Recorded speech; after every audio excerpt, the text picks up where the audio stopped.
ڈرامے جو تاریخی بنائے جاتے ہیں، تو ڈرامے دیکھنا تو ہم جائز نہیں کہتے، اس میں بے حیائی بھی ہوتی ہے، مگر جو بنانے والے ہیں وہ کہتے ہیں کہ ایک ماحول جب کریٹ کیا جاتا ہے، ایک ماحول دکھایا جاتا ہے، اس سے تاریخ اور ہسٹری آپ کے دماغ میں زیادہ اچھی طرح سے بیٹھتی ہے۔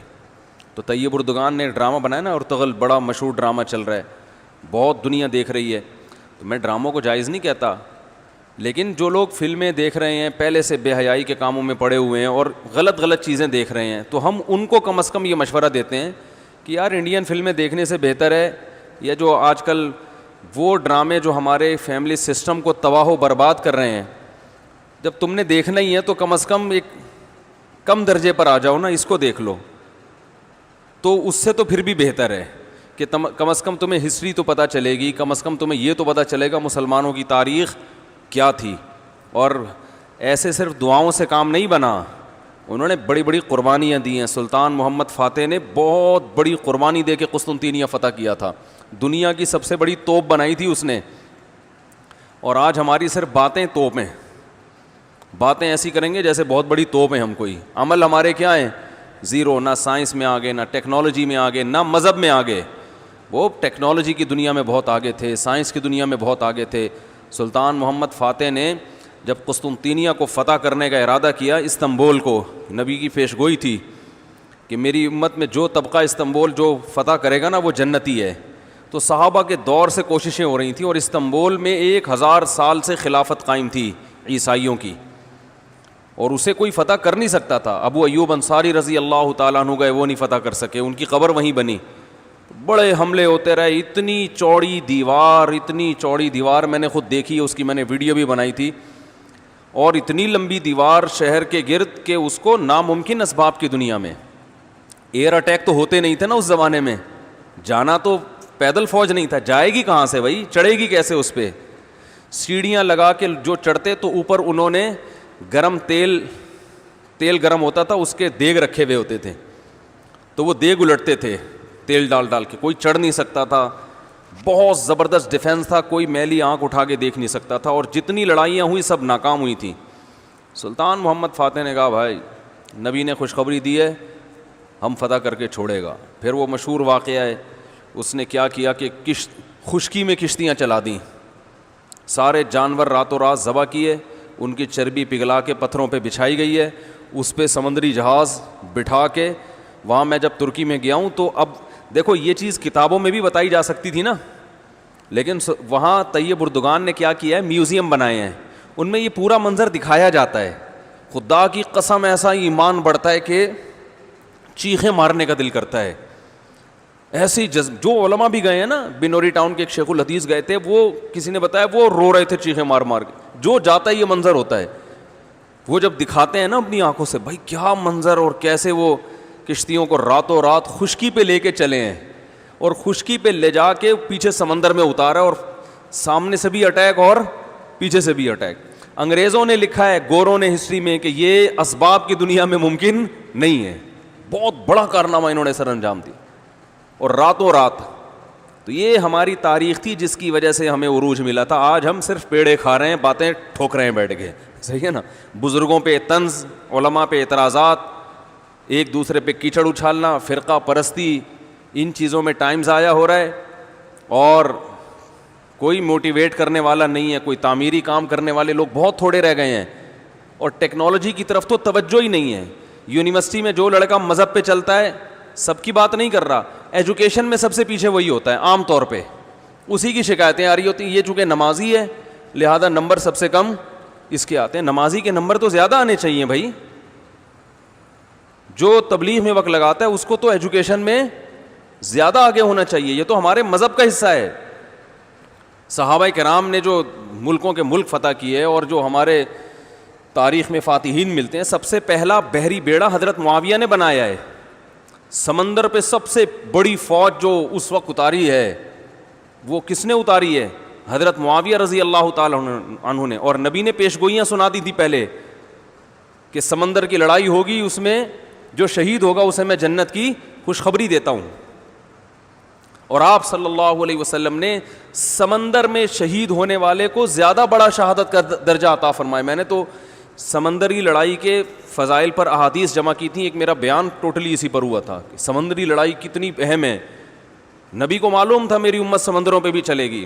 سمندر پہ چلنا ٹیکنالوجی کے بغیر ممکن ہے کیا؟ پھٹے لگا کے بیٹھ جاؤ گے اس پہ کہ ملاحوں کو بلاؤ گے یار تم مچھلیاں پکڑتے ہو دو چار پھٹے یہاں بھی؟ او بھائی لڑنا ہے اس پہ تو سامنے والا بھی لڑے گا. تو نبی صلی اللہ علیہ وسلم نے فرمایا جو سمندری لڑائی ہے, جو شخص سمندر میں جہاد کرے گا اس کے جو چکر آئیں گے نا اس پہ بھی اللہ اس کو اجر دے گا. بڑی خوشخبری ہیں اس کے گناہوں کی معافی کی, کیونکہ آپ کو پتا تھا کہ امت جب تک سمندر پہ کو فتح نہیں کرے گی اور سمندر پہ سفر نہیں کرے گی یہ اس دنیا پہ حکومت نہیں کر سکتی. تو حضرت معاویہ نے جو پہلا بیری بیڑا بنایا اس کے امیر کو امیر البحر کہتے تھے. بحر کہتے ہیں سمندر. یہ امیر البحر کی ٹرم یہ انگلش میں منتقل ہوئی ہے جس کو ایڈمرل کہا جاتا ہے. بہت ساری فوجی اصطلاحات اور سائنسی اصطلاحات عربی سے انگلش میں ٹرانسفر ہوئی ہیں, عربی سے انگلش میں گئی ہیں. آج میڈیکل سائنس میں بہت سے الفاظ ایسے ہیں جو عربی سے انگلش, مسلمان سائنسدانوں کے تھے وہ, لیکن اب دیکھو حال کیا بنا دیا. ایک نمبر کے سست نمازیوں کی حالت تو دیکھ لو جا کے. سب سے سست ترین جو ہوگا وہ دیندار بنا ہوا ہوگا. سب کی بات نہیں کر رہا, ڈاکٹروں میں ہم نے بڑے اچھے اچھے دیندار دیکھے ہیں, سائنسدانوں میں, ایٹمی سائنسدانوں میں تو دیندار زیادہ ہیں الحمدللہ, لیکن میجورٹی کی بات کر رہا ہوں کہ پتہ نہیں ہمارے ذہن میں یہ کچھ ایسا کسی نے, شیطان نے بات ڈال دی ہے کہ ہم نے صرف جو ہے ایک طرف کو فوکس کیا ہوا ہے, دوسری طرف کو ہم نے بالکل نظر انداز کر دیا ہے. تو بھائی جس طرح سے دین کی تعلیم انتہائی ضروری ہے, اس کی کوئی اس کی اہمیت کی کمی کا انکار نہیں کر سکتا. انگریز جو تباہ ہو گئے نا, فیملی سسٹم تباہ ہو گیا, زنا معاشرے میں پھیل گیا, والدین اولڈ ہوم میں, وہ وجہ کیا؟ مذہب نہیں ہے نا, مذہبی تعلیم نہیں ہے. لیکن ہم جو معاشی لحاظ سے تباہ ہو گئے اور ترقی میں پیچھے رہ گئے, وجہ کیا ہے؟ مادے پہ محنت نہیں کی ہے. تو دونوں محنتیں ضروری ہیں. داؤد علیہ السلام کو روحانی ترقی بھی ملی اور اللہ نے آپ کے ہاتھ میں لوہا بھی پگھلایا.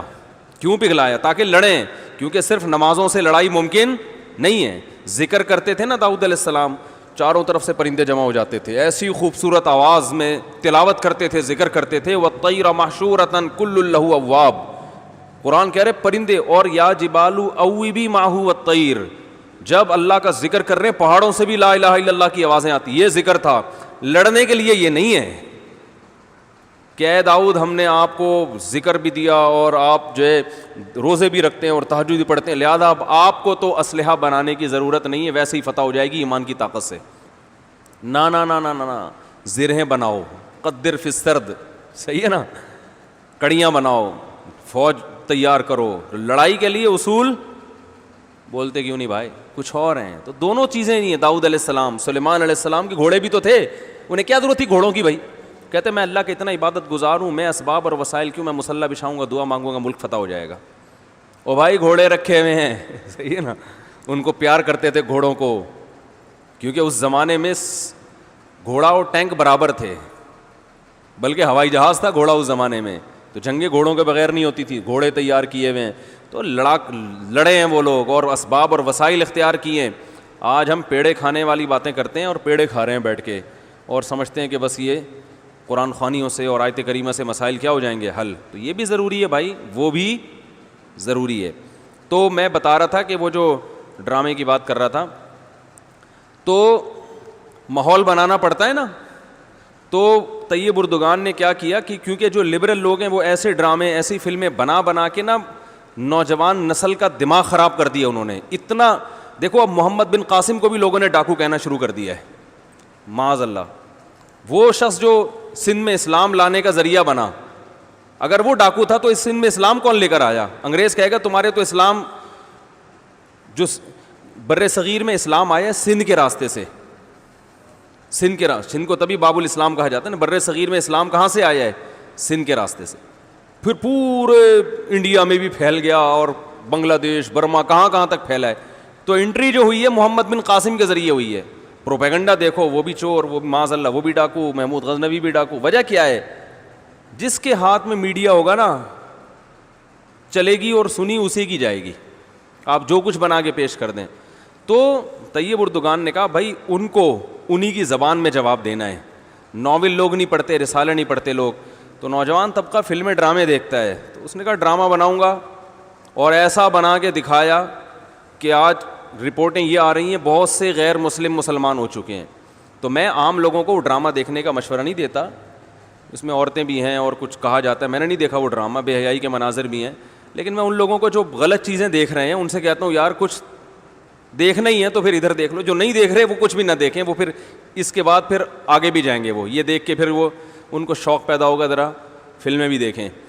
اور جو نہیں دیکھ رہے وہ تو بچے رہیں, جو دیکھ رہے ہیں تو بری چیزیں دیکھ رہے ہیں تو بھائی یہ دیکھ لو پھر, تو اس سے کم از کم ایک کریٹیو سوچ پیدا ہوگی تمہاری, اور کم از کم ایک تعمیری سوچ پیدا ہوگی, مسلمانوں کی ہسٹری کا تمہیں پتہ چلے گا.